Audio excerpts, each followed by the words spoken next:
Spoštovane gledalke in gledalci, lepo pozdravljeni.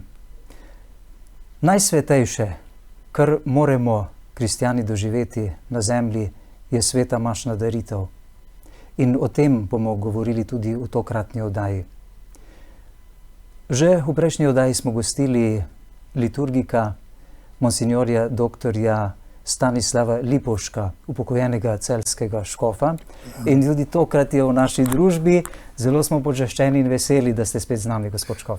Ja, hvala. Tudi jaz sem vesel, da se lahko z vami pogovarjam o tej res osrednji naši nalogi oziroma Božjem daru, ki ga nam je zaupal sam Jezus Kristus, da se lahko že v tem sedanjem življenju res z njim srečujemo in tako rekoč zorimo in se pripravimo na tisto, kar v veri izpovedujemo, ko smo vsi povabljeni na nebeško gostijo. To je pa predpodoba in predokus vsega tega dogajanja. Zato je tako važno, da se res vstopimo v to dogajanje, v to skrivnost, da nas nagovarja, da nas bogati in preustvarja, kajti s tem bomo tudi kako dobro opravili vsak svoje poslanstvo in istočasno tudi zoreli za čas in uro, ko bomo vstopili tudi mi na prag večnosti in se bo vse naša vera, to, kar sedaj verujemo, to, kar sedaj pričakujemo, uresničila v nebeški domovini, v nebeški gostiji, kamor smo vsi povabljeni. In seveda maša je predpodoba. In tam Vatikanski koncil lepo pravi, da moramo se vsi potruditi, da bo res naše sveto bogoslužje predpodoba nebeškega bogoslužja. Joj! Da bomo lahko sedli potem za mizo v Božjem kraljestvu. Ja, tako. Da bomo imeli tudi svatovsko oblačilo, da ne bomo, tam prilika pravi, tisti, ki ni imel, je moral iti ven. Ali pa tudi, so pa tudi nekateri, ki so vabilo zavrnili. Šel po opravkih, oženil sem se, nimam časa, kupil sem par volov, nimam časa. Ni bilo časa naliti olja v svetilko? Ja. No in ta gospodar pravi, bedo, nimajo časa, adijo. Ne bojo okusili moje večere, pojte še enkrat pa premorate jih, pa da vstopijo, pa iščite. Ne? In se je dvorana napolnila. Tako. Upamo, da smo tudi mi med tistimi, ki bodo nekoč zasedli svoje mesto v tej nebeški gostiji. Zdaj pa smo še poklicani, povabljeni, da to obhajamo v tej čudoviti predpodobi. V prvi oddaji ste nam lepo povedali, da je najsvetejša daritev sestavljena nekako v grobem iz 4 delov, začetnega obreda, potem besednega in evharističnega bogoslužja in sklepnega obreda. Tako. Govorila sva tudi že o tem, kako smo vstopili v svet prostor, ko vstopimo čez cerkvena vrata, kaj to predstavlja, potem smo se pokrižali, kakšne križe poznamo, kaj pomeni blagoslovljena voda, kako moramo poklekniti pred najsvetejšim in kako pomembno je biti navzoč in sodelovati z vero pri sveti maši. Ja. Tokrat pa bi vas rad najprej vprašal, še preden smo vstopili v cerkev, kako pomembno je za vernika, da se pripravi na sveto mašo, da ne prideš nekako z vsemi posvetnimi mislimi in obremenjen z vsem mogočim, ampak da se nekako osvobodiš, preden vstopiš v ta svet prostor. A seveda, gotovo je to tudi važno in zato imamo naše domače cerkve ali družine, domove, kjer naj bo tudi nekako vidi, da so to res cerkve, že po svetih podobah, recimo, na častnem mestu je križ, potem so podobe, recimo, naši Božje matere Marije, pa svetnikov, potem so marsikje še vedno kropivniki z blagoslovljeno vodo, s katero se pokrižamo. Dobro. Potem imamo ustanovo, ki je še marsikje, zvonimo v soboto za, pravijo, na deželi delopust, za praznik. Pazi, jutri je praznik, jutri je nedelja. Zdaj, končajmo z delom. Ja, in pospravimo, uredimo, okrasimo mogoče malo, se uredimo, ne, in tako dalje. To se pravi, vse to, tudi Zlatko Slomšek bil, ki je znal to v svojih pismih tako lepo, da se nekako tudi v tem vsakdanjem delovnem ritmu potem pozna sobota, že popoldne, ko je že priprava na nedeljo. Torej se že vse skozi pripravljamo nekako. Ja, no, vse skozi se ne moremo, ampak zlasti sobota popoldne, in to je tudi zvonjenje marsikje to naznanja, da tako da pa še kakšna druga taka stvar in jasno pa tudi vse naše izobraževanje, recimo od verouka, pa razna predavanja, pa razni tečaji, duhovne vaje, seminarji, to se dogaja med tednom, ne? In tu nekako vzorimo tudi in nekako gradimo to sliko, ta mozaik, dodajamo neke, bi rekli, kamenčke, da je ta slika čim popolnejša nas kot kandidatov za nebeško gostijo, ki pa bodo to še prakticirali nekaj časa, ako Bog da, v tej predpodobi, ki je pa sveta maša. In mi dva smo prispela res do drugega dela, do evharističnega bogoslužja. Potem, ko smo končali prvi del, ta besedo bogoslužje, o poslušanju Božje besede, to je tudi imenitno, kajti tu se oznanja vse, kar je Bog sporočil človeštvu mnogokrat in na mnogotere načine, in je to zapisano v Svetem pismu, in se to potem lepo oznanja vedno znova, kajti prihajajo vedno nove generacije, ki jih je treba evangelizirati, ki jih je treba uvajati v Božjo besedo. In ko mi neka gospa je rekla, kako ni dolg čas, ko vedno isto berete, se neko prostite, ne isto.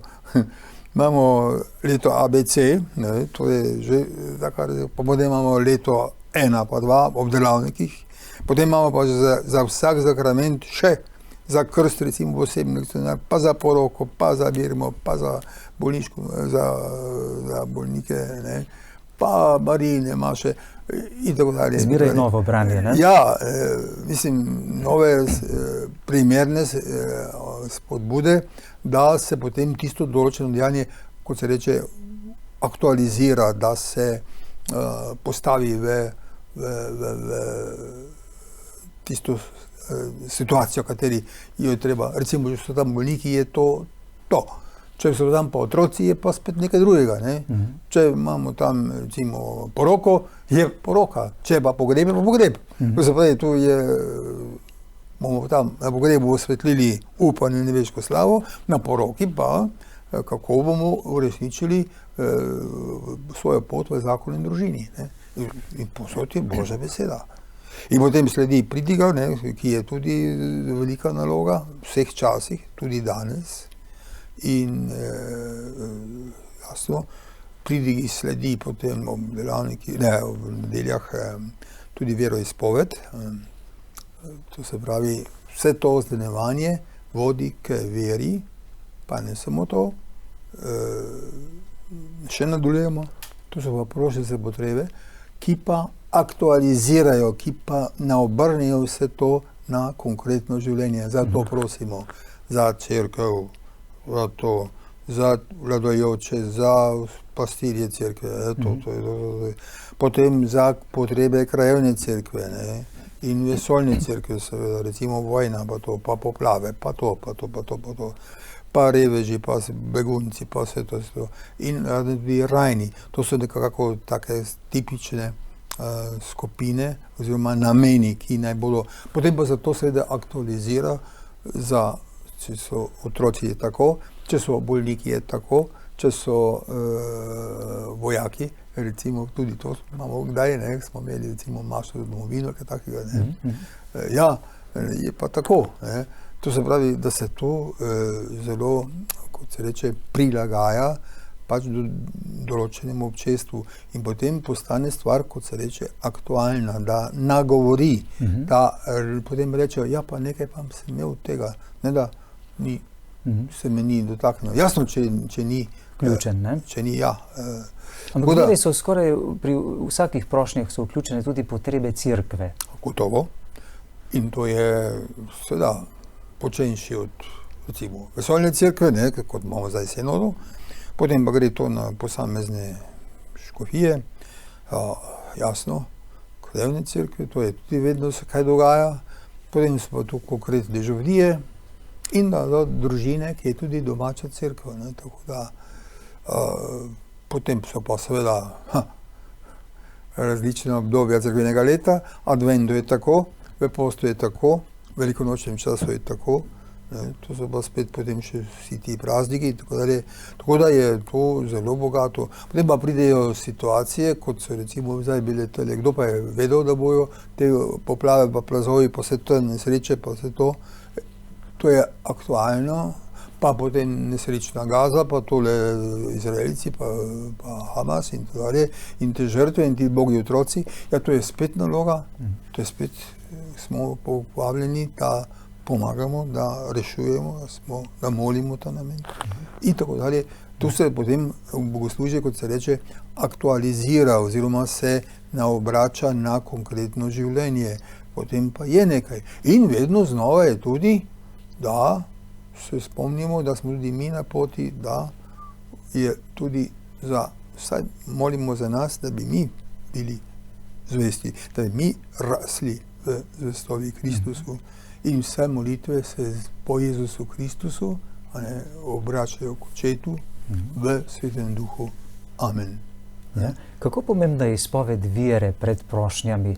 Ali pa je pravzaprav dovolj tega poudarjanja, da bi večkrat izpovedovali vero? Tudi pri rožnem vencu velikokrat vidim, da se vera opusti na začetku. Ne vem, to nisem opazil, da bi... Ne, vedno se je navadno molila vera. Ja. Naj bi se molila, ne, zmeraj. Tudi... Ja, no, dobro. Ja, gotovo. To je pri vseh slovesnih mašah je veroizpoved, to je jasno. Imamo pa tako rekoč dve obliki. Starejša, tako zvana apostolska vera, naj bi bila iz apostolskih časov. Jasno, to se je oblikovalo, ne, kajti vemo, kako je to nastajalo. Jezus s svojimi učenci. In potem so bili skupaj zbrani v molitvi, skupaj z Marijo materjo v pričakovanju Svetega Duha. In potem se je pojavila potreba, da so ne samo znali izraziti, kaj verujejo, da so tudi zapisali. Ne? In tako se je potem začelo pisati evangelij oziroma nastalo se pismo. In tako izročilo je bilo potem nekako skupno za vse te razna občestva, ki so bila v Jeruzalemu, Antiohiji, Korintu, Rimu in tako dalje. In to so potem ti razni pastiri, učitelji nekako harmonizirali. In to je bilo pa že na sinodah oziroma na koncilih.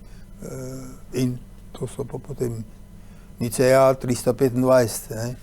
Zakaj ni bilo prej koncila? Zakaj ni bilo prej? Ja, zato, ker je bilo, kaj? Preganjanje kristjanov. Če so Rimljani preganjali kristjane in niso imeli nič. 313 je Konstantin dal cerkvi svobodo, da so lahko vsaj zadihali, da so lahko se pojavili v javnosti, in 325 je pa že prvi koncil. Aha, so se pa že zmenili, evo, pa že imamo Nicejsko carigrajska veroizpoved. Niceja prvo, Carigrad drugo 381, ne, drugi koncil, in so formulirali, mi tole verujemo, kaj, na podlagi Svetega pisma, na podlagi Jezusove razlage, ki je že zapisana v poročilih o Jezusovem življenju. To so pa evangeliji, ki so jih 4 pričevalci zapisali. In je to dragoceno izročilo, ki nas vodi naravnost k Jezusu, apostolsko izročilo. Tu smo. Torej, po izpovedi vere in po izrečenih prošnjah pa začnemo prinašati na oltar darove. Prošnje, ja, to je tudi aktualizacija, zelo važna, ker tam tudi moramo potem, recimo, konkretno spet, recimo tole poplave, ne, pa vojna, pa se to, pa šolsko leto se začne, pa veroučno leto se začne, pa ne vem, kaj je bilo še takega, torej vedno sinoda je zdaj, ne, pa to, pa sodelovanje pri bogoslužju, pa dobro, ne. Naj vas tukaj nekaj vprašam.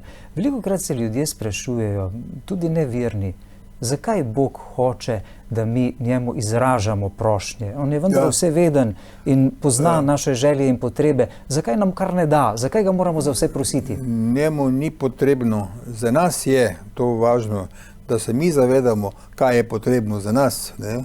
Da mi čutimo to potrebo in jo rešujemo pred Božjim obličjem. Tebi naša hvala, naša prošnja ni potrebna, ne, molimo, ne, tam.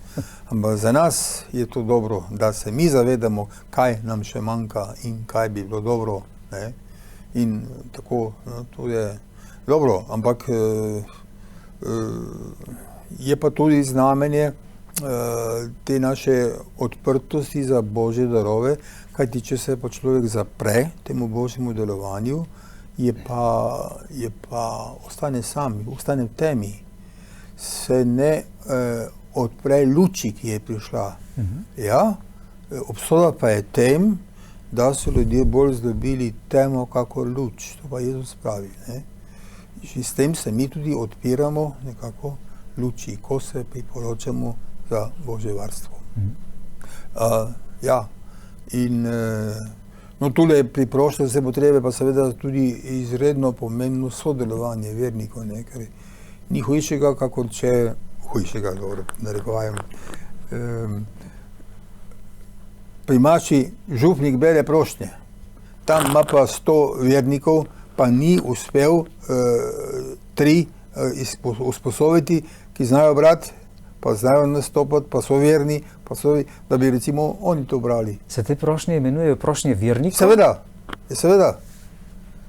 In zdaj pa Gospod sami berejo, ker je najbolj enostavno, ni treba nič. Ja, čakaj, isto velja, to je treba zlasti otroke navajati, potem birmance, to pa mi zelo naglašamo tudi seveda v Birmah. In pa se vseeno še zgodi, da ja, katechistina sama moli prošnje. Ne, nauči ti otroke. Ti tako vem, da znaš. Ti si v redu, ampak nauči. In ti vsak sedmošolec, osmošolec, devetošolec, ti zna dobro nastopajo.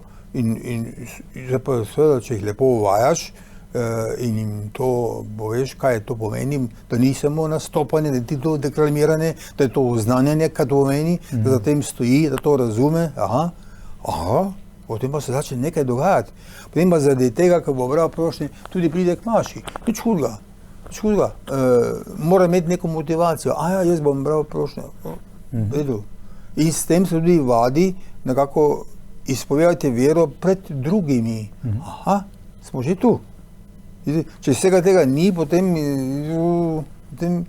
se skrijamo, smo tam v neki kotu. Ja. Ne.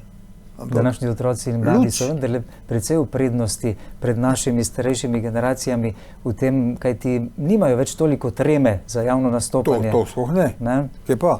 Ampak treba je pa tudi, da ni to nastopanje, ker se potem pokloniš, pa ti ploskajo, ne, ampak da je to osnevanje Božje besede. Ja. To pa mora seveda vedeti, da je to in velja za njega, da on prvi to živi.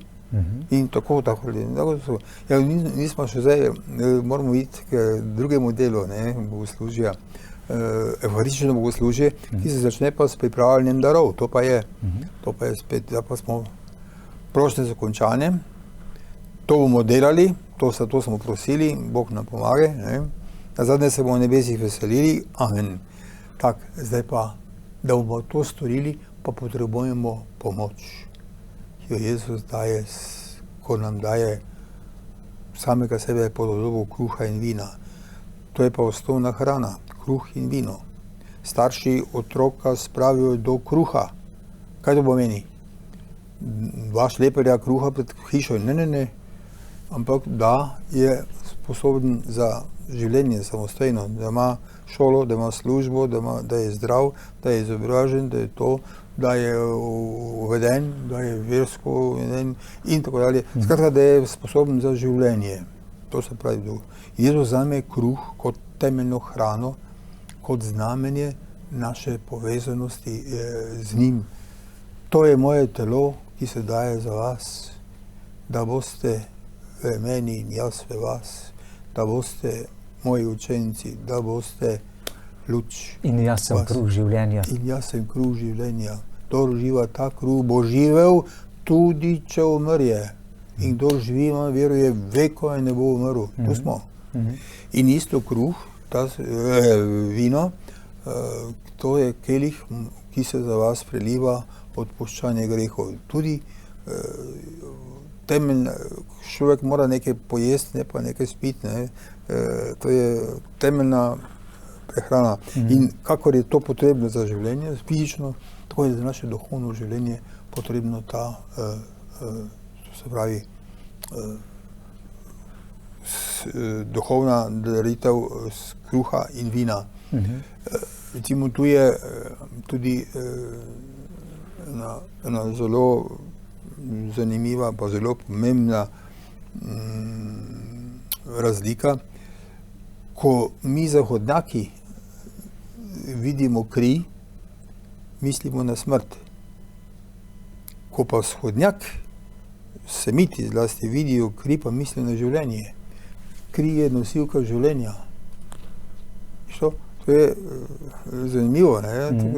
Ja, to je, no to so včasih tudi nekako prav pride, ne? Ker, ja, in ko že omenjate Jezusovo kri, zakaj so še zmeraj nekje v ozadju debate o tem, ali je Jezus rekel, to je kri, ki se za vas in za vse, ja, ali za mnoge preliva?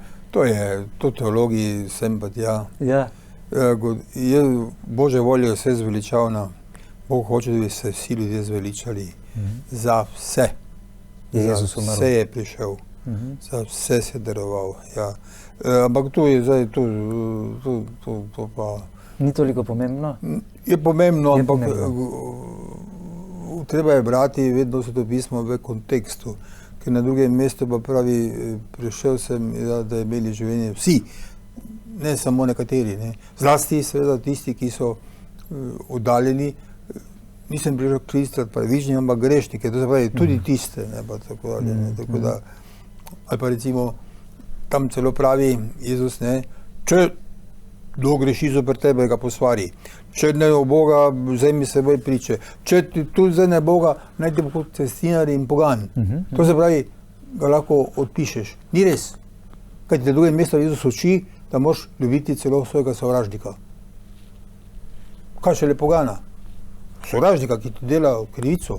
Jaz pa vam pravim, ljubite svoje sovražnike, delate dobro tistim, ki vas črtijo, pa boste otroci, ne veš, kako čete, ker daje dež dobrih hodov in sonce pravičnim in krivičnim. Tudi tisti. Tako si še bolj dolžen potem ljubiti. Ja, vidiš, se tako je ujamemo, notri, tako da v redu. No in to pa je spet prinašanje, da je pa nekaj lepega. Tu so seveda imajo veliko vlogo ministranti, ki če jih lepo uvajamo, lepo vršijo to službo. To je važna stvar, prinašanje darov. Zato tudi to razvijamo po kakih slovesnejših mašah, da recimo prinesejo darove tudi verniki. In to neke praktične darove. Recimo v začetku šolskega leta prinesejo zvezek, prinesejo nekaj svetopismo, torbo, celo svinčnik, ne vem kaj se, ne, mobitel. In tako dalje. Ja, zakaj ne? Vse tisto, kar nam pomaga, da smo res, da živimo. In tudi drugo, tudi so ob tem prinašali darove za reveže, za dobrodelne namene, ne? Tudi to. Recimo, zlasti na Velik četrtek bo tako akcija po tem času in to se za Velik četrtek prineslo k oltarju, ne? Pa tako naprej. To se pravi, in včasih so imeli to zelo razvito, to se pravi tudi karitativno in tiste potem tam ostalo in to se razdelijo revežem, ne. In če je bilo kakšen apostol Pavel tam piše, da so nekje v Korintu, tam niso bili nekaj čisto jasno s tistimi darovi in je Pavel napisal celo v pismo. Pazi, da niso, ni prišlo do pravih naslovnikov. To se hitro zgodi, ne, tako da, in to je treba vedno paziti. No, ampak hočem reči, to je tako lepo, če je to lepo pripravljeno, pa še vsak nekaj pove, pa potem izroči, po duhovni klev to sprejme in položi po možnosti zraven oltarja na pripravljeno mizico, ker na oltarju naj bi bilo po navodilih je križ, pa sto sveči, pa je kruh in vino, oziroma to, se pa res ne moš potem na oltar, ja, no, ampak pač tako, ne. Ampak potem, če je to še z besedilom podprto, je to nekaj bogatega potem, ne? Zelo bogato. Jaz sem svoj čas slišal, se spomnim, pred leti je bilo to, ko je bilo še to mladinsko srečanje in bilo to, se spomnim, v Santiago, Composteli, kakorkoli.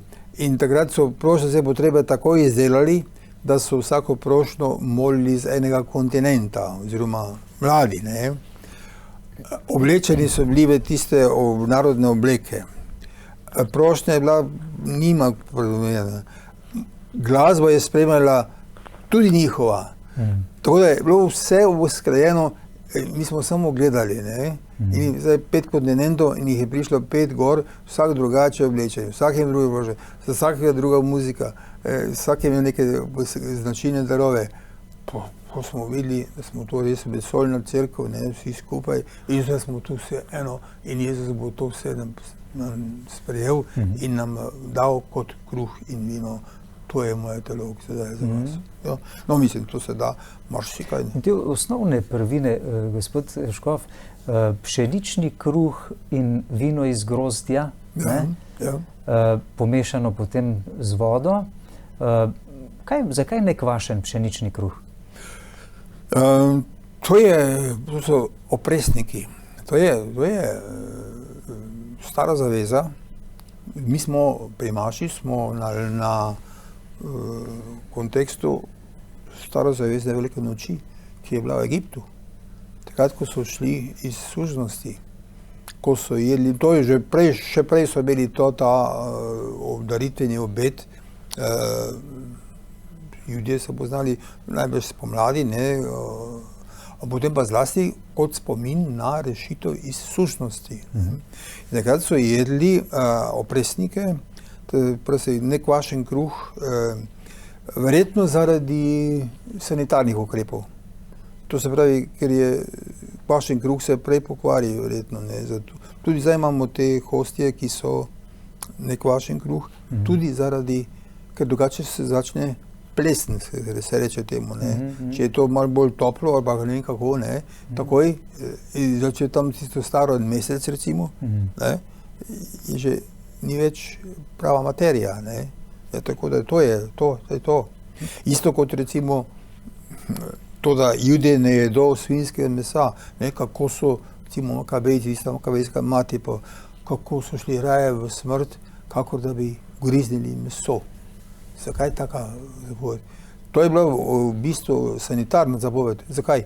Ker svinjsko meso je prenašalec trakulje oziroma bolezni. In zato je treba bilo dati še neko duhovno nekako motivacijo. Ne, zaradi sanitarnih ukrepov. Tako da to pozadevno. In nekvašen kruh so to opresniki, ki so jih jedli v tisti noči, ko so išli iz sužnosti. Ja, jagnje in te opresnike in grenka zarišča. Glej, hren naše jagnje, meso in opresni kruh, to sicer nimamo. Imamo pa za Božič recimo tisti božični kruh, ki pa sadni kruh, ki pa pravi, da je upošteva situacijo Jožefa in Marije, ki sta imela samo sadje ob poti ko so šla v Egipt, ni bilo kaj drugega za jesti. Zanimivo, ja. Recimo, in v teh je bil še božični kruh, samo sadni kruh, znamenje s pokornosti. Tu pa je opresniki, to pa je stara zaveza. In gotovo je zraven sanitarni. Potem so imeli mano, to je bilo tudi nekaj posebnega, ne? In potem pa ko so prišli pa v deželo, kjer so še zdaj, so pa potem vsako leto jedli ta opresni kruh, ne, pa jagne, ne, kakor takrat. Ampak na začetku je sanitarni ukrep, kakorkoli. Kaj pa potem vino iz mnogih jagod, ki je pomešano z vodo? Sanitarni iz mnogih jagod, to je simbol cerkve, tako smo tudi mi, iz mnogih smo eno v Kristusu, ne? Kako se vino zlije. Vino in voda je pa Božja narava in človeška narava, ne? To se pravi, ja, po skrivnosti te vode in vina naj bomo deležni Božje narave Jezusa Kristusa, ki je postal deležen naše človeške narave. To je Božja in človeška narava. Seveda, vino mora ostati vino, zato je navodilo čisto malo vode, ker če bi veliko vode dali, ne bi bilo več vino. Potem je simbolika, ja, zdaj pa ljudje pa, ko gledajo, meni je že x ljudi povedalo, ja, pa pri maši, ko vam ministrant da vino, takrat kar držite, ko pa vodo, pa takoj omaknite. To je predpis. To je predpis, ne? Čisto malo vode, da vino ostane vino, da je to simbolika ostane, ne. Vino je Božja narava in voda je človeška narava, ki jo je Jezus prevzel in jo posvetil, ne. To pa je skrivnost učlovečenja. Tu je imenitno dogajanje. Ja. Ampak, če vsega tega nekako ne poznamo, sploh vsakdanji kruh, ki za njega delaš cel teden, ne, in potem pa pri maši, hvalim Bog, Gospod vesolja, po tvoji dobroти smo bili ta kruh, sad zemlje in dela človeških rok, glej, to je naše življenje zraven. Naj nam postane kruh večnega življenja. Evo vidiš. Po tvoji dobroti smo imeli to vino, tebi ga prinašamo, sad trte in dela človeški kruh. Vse življenje je pri maši. Ja. Kakšen pomeni pa ima potem dvigovanje in spuščanje darov pri darovanju? To je pa vedno ta gesta orante, to se pravi, to je vedno, mi imamo razne geste, ne.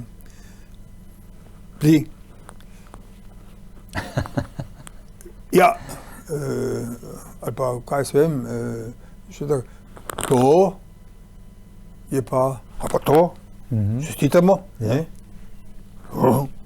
Ni dosti, da reče čestita, lahko moraš dati, ne? A pa še celo poljubimo se, ne? Vidiš? Vse te geste imajo nek globok pomen. Vse da imajo, jasno.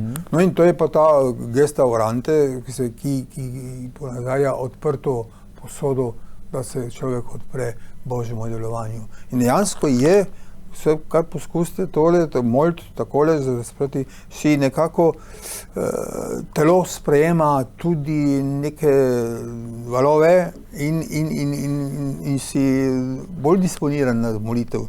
Imate tale gibanja razna, ne? Tudi, vem, da mnogi molijo tako, tudi verniki, marsikje posnemajo duhovnika in molijo z razprtimi rokami. To je gesta orante, ki jo imamo že v katakombah, to se pravi prvo stoletje takoj. So že to upodabljali, to molitveno gesto, ki je temeljna. Seveda, potem so pa seveda sem pa tja, ja, kako so prvi držati prsti, pa koliko je to, pa to. To je potem, pa seveda, imate tudi pokrajine, recimo v Španiji ponekod, kjer je gesta, da ti ima roke na hrbtu. Pa ti pride duhovnik, jaz že to v Mariboru, sem imel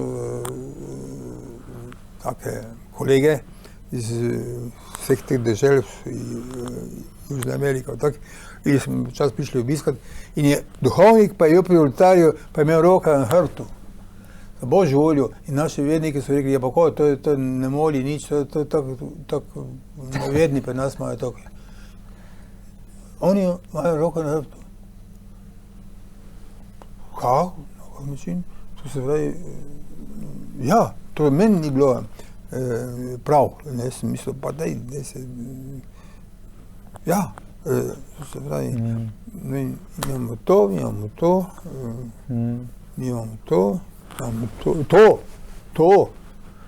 imajo marsikje, ne. To pa pomeni neko zaprtost, ne? Tudi, ja, ne. Tudi ne? Ne, to so prekrižene roke, to ima svoje, ja, in to. Gospod z vami, ne, že gledate duhovnike, se vsak ima malo drugačen, nekateri bolj, nekateri manj, ne. Ja, in... Kaj pa pomeni, gospod Lipovšek, da si duhovnik roke umije? Izmij, Gospod, bojo krivdo in očisti me grehov. Takoj pove, zraven razlaga, ne. Umivanje rok je vedno znamenje želje po očiščevanju. Fizično to se vidi, najprej te Božja milost duhovno očisti vseh tvojih razvad in grešnih navad in vsega tega. In to je potem pa, izmij, Gospod, mojo krivdo in očisti me grehov. Ja, da bom vredno obhajal to svetodaritev. Je pa tudi v ozadju tehnično, oziroma, ker je prej tiste darove tam prelago, pa si bilo za Karitas, kakaj klobase, pa je tehnično, važno, da si je roke mil. Ampak to niso dovolj, ne, to bo potem je še razlaga, izmij, Gospod, mojo krivdo in očisti me grehov. Aha, to je to. To je to bistvo. In potem smo tu. In tako da, in je spet, to je ministrantska služba, ne. Ministranti imajo zanimivo tako zelo, če ministrant recimo dobro vrši svojo službo, je to enkratno, ne. Že samo v začetku, če pride s križem, to je procesija s križem, gremo za križem, to je naše življenje, ki je, in celotna svetovna zgodovina je procesija, ki gre iz časa v večnost za križem Kristusa. Za Božjo voljo, to so pa še kakšna luči zraven, sveča, ne, pa to, ja. Tako nekako je tudi Janez Vianney, arški župnik, dejal svojim župljanom, ne? Ja. Kako boste srečni v nebesih, ja. Jaz bom šel spredaj, vi pa za mano. Ja, tako. Ja. Recimo, zakaj pa ne? Ja. Gospod Škof, kaj pa evharistična molitev? Je sestavljena iz mnogih delov, ne? Ja. No, zdaj smo prišli do tam, do prošnje na darovi in zdaj pa se odpremo evharistični molitvi. In Gospod z vami in s tvojim duhom, kvišku srca, aha, se pravi, zdaj se pa začne pa ta res osrednji del, bi rekli, osrednji del, ne, ki zgodi včasih, smo rekli, povzdigovanje, češ, tu je zdaj tisto, kar je Jezus storil pri zadnji večeri. Zdaj smo točno na liniji Jezusa Kristusa, kot je delal Jezus. To zdaj. In tisti večer, pred svojim trpljenjem, Jezus vzel kruh, ga blagoslovil, razlomil, dal svojim učencem. Evo, to se. In tu se zanimivo nekaj ne zgodi. Tisti večer je Jezus, on, tretja oseba. Zdaj pa naenkrat duhovnik prestavi, pa govori v prvi osebi. Vzemite, jejte, to je moje telo, ki se daje za vas. Tu pa govoriš kot Jezus. Po duhovnik govori sam Jezus. Tu smo pa čisto najbliže. Tu smo pa pri Jezusu. In zdaj seveda, tu pa ali primeš ali pa ne primeš, ali si ali pa nisi. Če si, potem tu se nekaj dogaja s teboj. To je moj telo, to delate moj spomin. Počastimo Jezusa, povzdignemo hostijo kakorkoli nekaj molimo o tem, ne, tu je tudi kako, zdaj smo rekli, najbolj enostavno je, da smo tiho, da vsak potem po svoje nekako počasti Jezusa oziroma se vstopi v to dogajanje. Ja, to je imenitno. Tako je po večerji je vzel, prav tako je po večerji vzel kelih z vinom, se zahvalil isto je vedno, ja, dal svojim učencem, vzemite in pijte iz njega vsi, to je kelih moje krvi, nove in večne zaveze, ki se za vas in za vse preliva v odpuščanje grehov.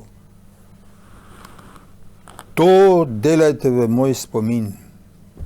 To je pa najvažnejše. Isus je naročilo. To delajte v moj spomin. Vatikanski koncil lepo pravi, nikdar poslej po tej zadnji večeri se cerkev ni nehala zbirati in uresničevati tega naročila in se ne bo do drugega prihoda.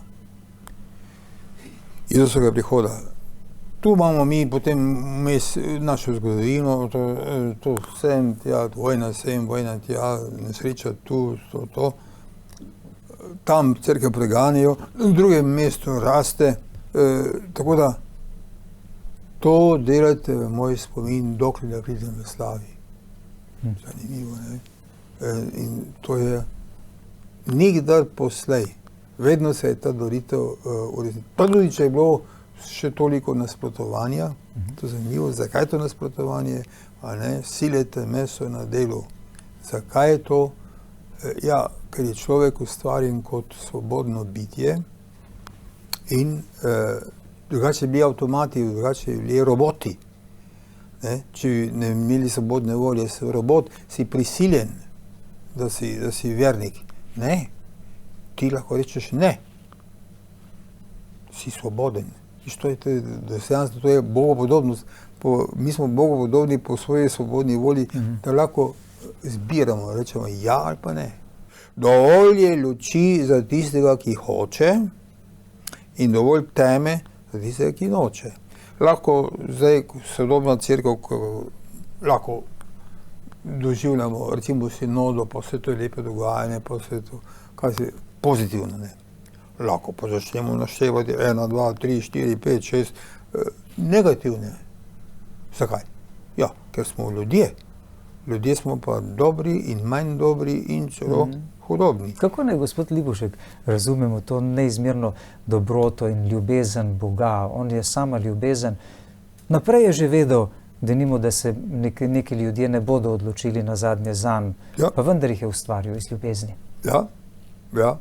To je težko. Mnogi se sprašujejo, zakaj jih je potem sploh ustvaril. Bi bilo bolje, da jih ne bi ustvaril, da ne bi potem večno trpeli. To je pa težko vprašanje, filozofsko vprašanje je to. Concursus previus, ja, to se pravi, ja, v Božjem načrtu je to tako. Zakaj bodo večno trpeli, to ne vem, ne jaz, pa ne ti. Kako bo tisto? Božja volja je vse zveličavna. Božja volja, Božja ljubezen je neizmerna. Mi človeške račune, mi po naše merimo. Kako bo Bog odmeril tistim grešnikom, ko ga mi imamo za grešnika, ne vem. Jaz ne vem, če pa ti veš, pa povej. No, glede na svobodno voljo, ki ste jo prej izpostavili, da se človek odloča. Človek se odloča. Zdaj, jaz sem tako prepričan, da bo vse najbolj pravično urejeno. Če bo pa tisti človek hotel biti brez Boga in proti Bogu, bo pač tam pristal, ker je to njegova želja in se tam dobro počuti. Ampak prosim, to, da bi mi zdaj predpisovali, da bi mi zdaj odločali, kako bo, pa kdo bo. To je skrivnost. Tega si pa jaz ne upam. To je skrivnost. Ampak gospod Libušek, že še ostaneva pri evharistični molitvi. Tukaj potem še pride po posvečenju in tako spomin živih in pokojnih, ne? Ja, gremo po vrsti. Evharistična molitva se začne z hvalospevom. To se pravi, tu kviško srca, zahvalimo se Bogu. Zakaj? Zato, da je prišel po Jezusu Kristusu k nam. To so pa hvalospevi, ki jih imamo kar celo vrsto, jih 8 recimo nedeljskih, pa praznični, pa advent, pa božič, pa post, dobro, pa pogrebi, pa poroke, pa svetniki, pa sem veliko teh razlogov naše hvaležnosti. In skupaj z vsemi, ki so tukaj na zemlji in nebeški slavi, pojemo: Svet, svet si ti Gospod, polna so nebesa in zemlje tvoje slave. Blagosloven, ki prihaja v imenu Gospodove, hozana na višavah. Tak, zdaj pa gremo notri. Tisti večer pred svojim trpljenjem je zavizel skruh, se zahvalil, dal svojim učencem in rekel: to je moje telo, to je moja kri za vas preliva. To delajte v moj spomin. Ja, tu zdaj ponavzočujemo, kaj je storil Jezus svojim učencem in danes vedno znova stori. Zakaj? Da bi bil on v nas in mi v njem. Da bi res bili mi njegovi učenci. Potem vas bodo pa spoznali, da ste moji učenci, če se ljubite med seboj. Kaj pa je to ljubiti?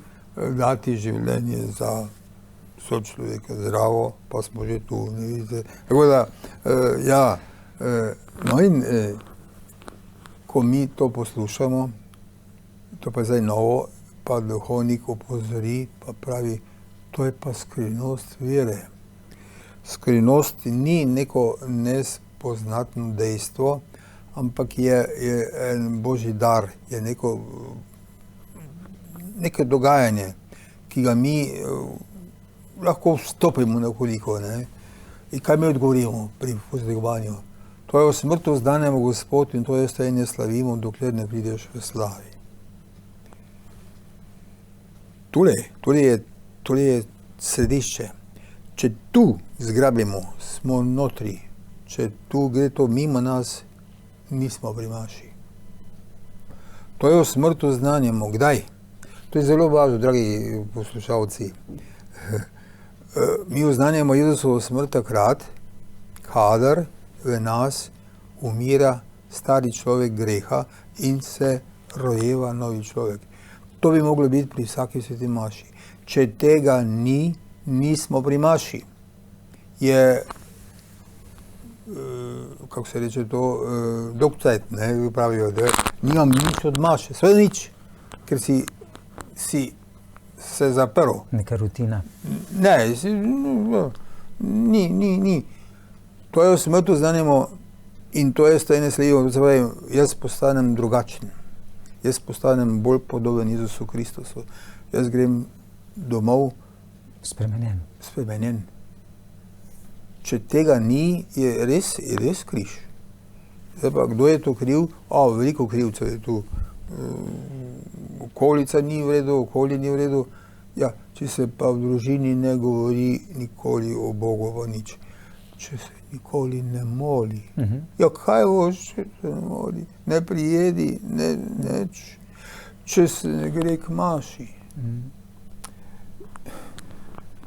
B9, to se pravi, konstitucija bogoslužja, 9. člen pravi, predno se lahko ljudje udeležijo bogoslužja, ljudje, ne verniki, pravi ljudje, ne verniki, ko še niso verniki, predno se lahko udeležijo, jih je treba pripeljati k veri in spreobrnenju.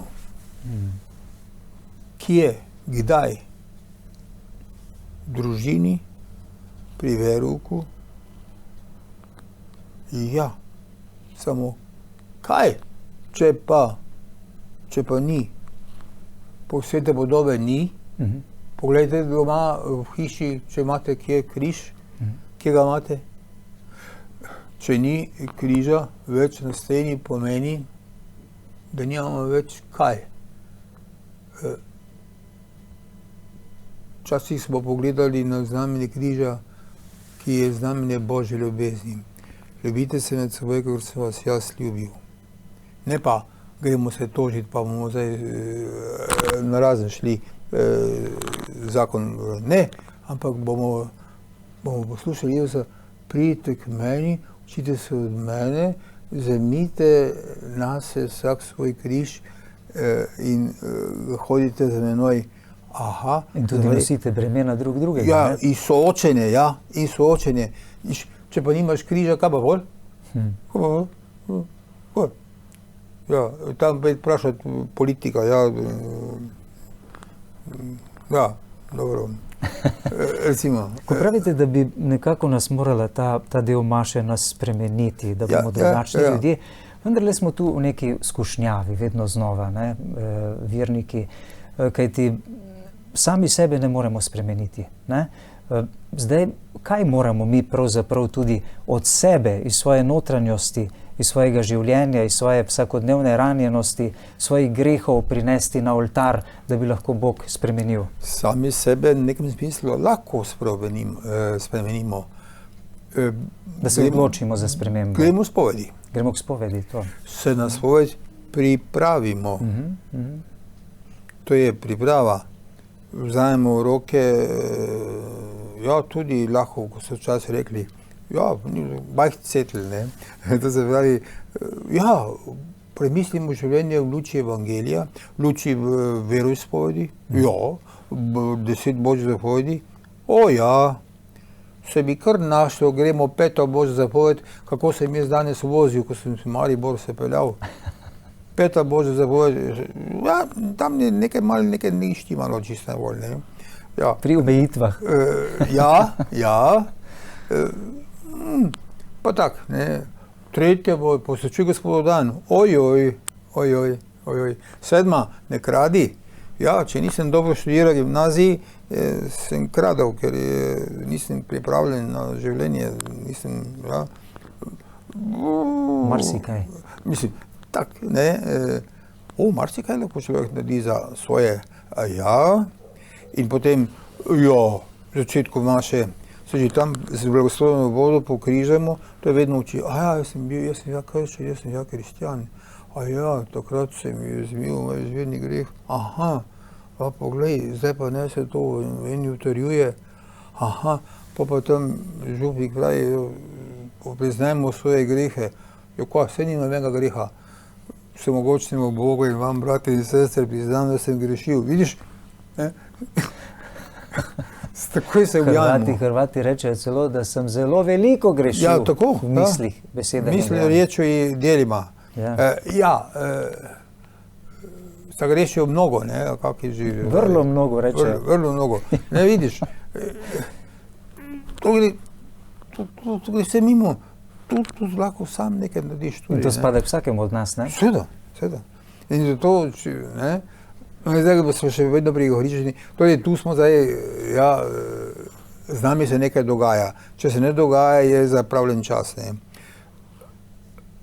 Zato se spominjamo, zdaj pa je tisto, tvojega trpljenja, smrti in vstajanja, veličastnega nebohoda in pričakujemo to drugi prihod. To se pri vsaki maši moli. To je tako zvana anamneza, to se pravi, spominjamo se Gospodovega trpljenja, smrti in vstajanja, to se tu ponazočuje, in pričakujemo njegov prihod v slavi. Lahko je danes. Jaz ne vem, če bom danes prišel domov. Ne vem. Lahko da pristanem v nebeškem kraljestvu. Upamo, da boste srečno prišli nazaj. Hvala Bogu, računamo mi za koho, se priporočamo, ampak ne vem pa ne. Ne vem. Jaz ne vem. Zato to so te dele, ko ste me vprašal.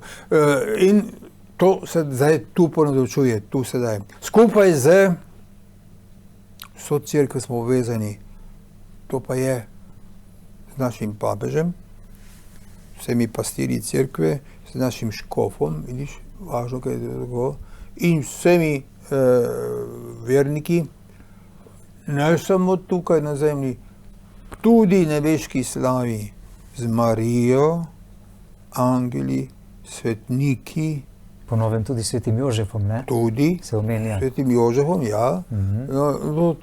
to pa je, to so pa evharistične molitve, ki jih je bilo včasih še veliko več, tudi zdaj jih imamo, 4 so te temeljne, potem so 3 za spravo, potem so še, to je pa spet evharistična molitev, ki je ta osrednja molitev pri maši, ki je tudi nastajala nekako počasi. Prva je tam leta 100, to se pravi,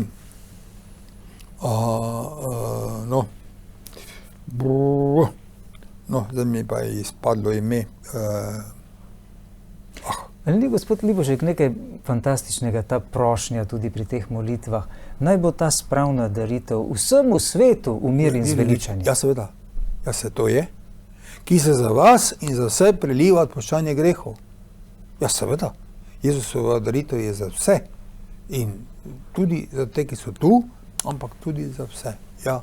In kot rečeno, skupaj z Cerkvijo nebeški slavi, pri maši smo tudi z njimi in z našimi rajnimi. To pa je spet ta tako zvani večnostni značaj Cerkve, eskatološki značaj, da smo mi tu na zemlji že povezani s Cerkvijo nebeški slavi. Torej potujoča cerkev in... Ja, je pa cerkev na cilju, že na cilju. Še ni poveličana, ampak... Poveličana je cerkev, onstran, ja. Onstran, ja. Kaj pa vice? Na poti, ja, ti so pa na poti še. To je pa znamenje Božje dobrote, da daje človeku še po smrti možnost. To je pa spet ta nauk o pripravi, ali pravimo vice, Fegfeuer, Nemci pravijo. In celo tudi, če kdo vztrajno zavrača to ponujeno roko, je to se sam obsodi na peklenski ogenj, o katerem tudi Jezus govori. Ampak človek se sam na to zavrne to Božjo ponudbo, Božjo roko. Pridite k meni. Tam prilike v kraljevi svadbi, zelo jasno vabljeni so vsi, nekateri nimajo časa. In Jezus je rekel, ja, tisti ne bodo okusili moje večerje, če nimajo časa. Ja. No, potem pa so bili vsi, ki bili, pa še tam je eden, ki ni bil pripravljen, je imel najbrž kot si neko možnost, pa je ni uporabil in so ga tudi ven vrgli. Ampak na drugem mestu pa spet Jezus pravi, tudi če je kot grešnik, baraba, ne vem kakva, pa to je sovražnik, si ga ti dolžen loviti. Tu smo. Kako se moramo tu zavedati ljudje milosti časa, ki nam je dan? Tako. Vendarle se bo v nekem trenutku ta milost zaključila za vsakega od nas, ne? Ja, gotovo se bo zaključila. To bo konec življenja, ne? Jasno. Kad se zaključi. Dokler bomo dihali, imamo še vedno možnost. Potem pa pride sodba. Gotovo, to so pa individualna in kolektivna poslednje reči. Smrt, sodba, nevesa, vice, pekel. Kolektivne stvari, konec sveta, Kristov drugi prihod, vesoljna sodba, nastop novega neba, nove zemlje. To so pa ta bodoča dejstva, ki so tu. Ampak vedno je vse v znamenju Božje ljubezni. Če si pripravljen, tukaj sem Gospod, pomagaj moji neveri, evo, izvoli, stopi. Ja, če pa ne, potem pa rečeš ne. To je stvar. In vedno znova je to Božja volja vse zveličavlja, to se pravi, tisti razbojnik na križu je imel še tam zadnjo minuto, še čas, ne. Še danes boš z menoj v raju, ne. Ampak, prosim, čist na Bog je neskončno usmiljen. Ja, to moramo to se mi tudi ne znamo v naši človeški kratkovidnosti ne znamo tako predstavljati, kaj bi to naj povedalo, da je neskončno usmiljen, pa tudi seveda pravičen. Se mi ne sodimo pravično ljudi, ker pa mi nimamo pogleda.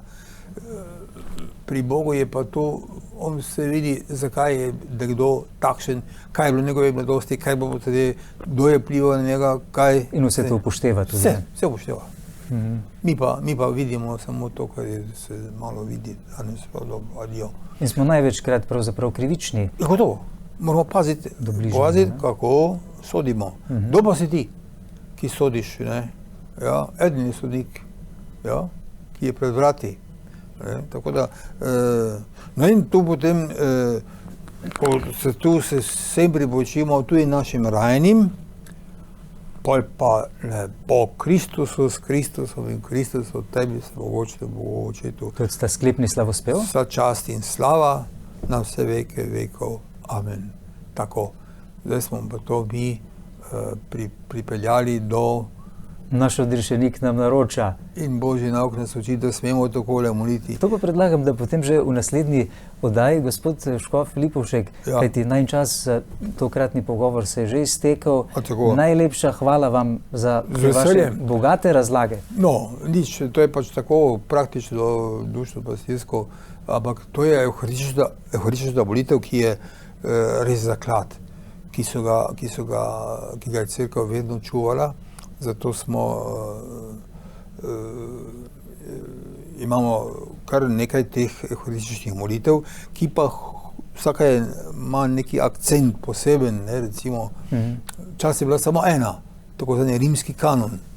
In so tudi nekateri še danes, ki nekako prisegajo samo na tisto. Ne,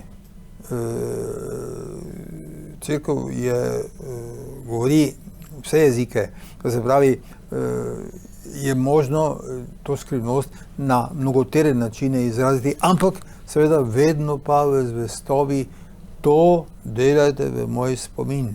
To pa je Jezusovo naročilo. Ampak drugače pa imamo, ker zdaj nekateri pravijo, da samo rimski kanon velja. Ja, odlično, spoštovanje, to da so tudi že tam leta 200 je bil Hipodit rimski, recimo, ki je se ohranila njegova evharistična molitev, ki je ta najkrajša. Danes je največkrat molimo, ker se vedno nekam mudi, ne? Žal. In pa je zelo jedrnata, vse obseženo, ampak zelo kratko. Resnično se svet, Gospod naš Bog, vir vse svetosti. Konc, zato posveti. Zelo kratko, ne? Ampak tisti večer, to delajte moj spomin, skrivnost vere,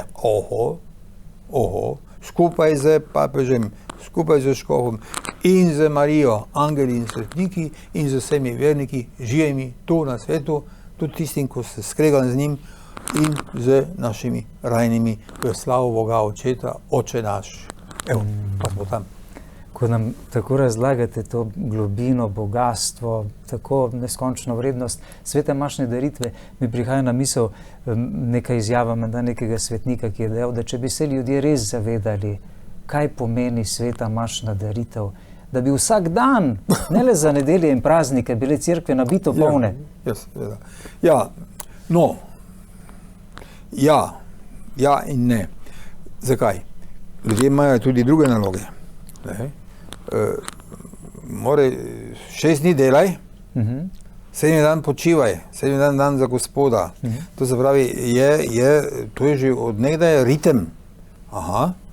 Tudi dan in noč, ne, je dan, tam, kaj že pravi tam, ne, zastojn se trudi zadari, če Bog ne zida hiše, zastojn se podeti pozno noč, ne. Ko Bog svojim zvestim daje dvojni delež. Ne? Ja, tako. To je ritem človeški. Ampak je pa res, da če bi odkrili to, ne bi bil problem za to, kar imamo danes, ampak zdaj pa zakaj pa je nastal ta vakuum duhovni, to je pa daljša zgodovina. formacije in vsega tega. Je pa tudi neko valovanje, to že tisto starozavezna podoba o suhih in debelih kravah. To so biblične podobe, ampak ki pomenijo tudi, da je to neko valovanje.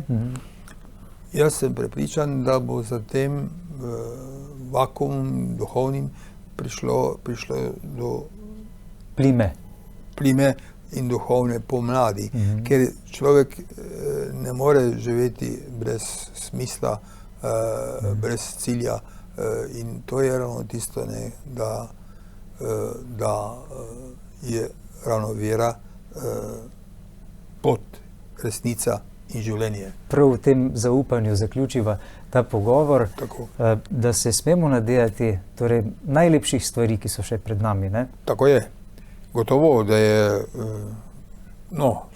to, kot pravi Slomšek, le eno veselje čaka na me, v želji presrečnih in mlado je vse. Najlepša hvala vam, gospod upokojeni celjski škof, monsignor dr. Stanislav Lipovšek. Hvala vam za ta pogovor in vam tudi poslušalcem, ki ste vztrajali.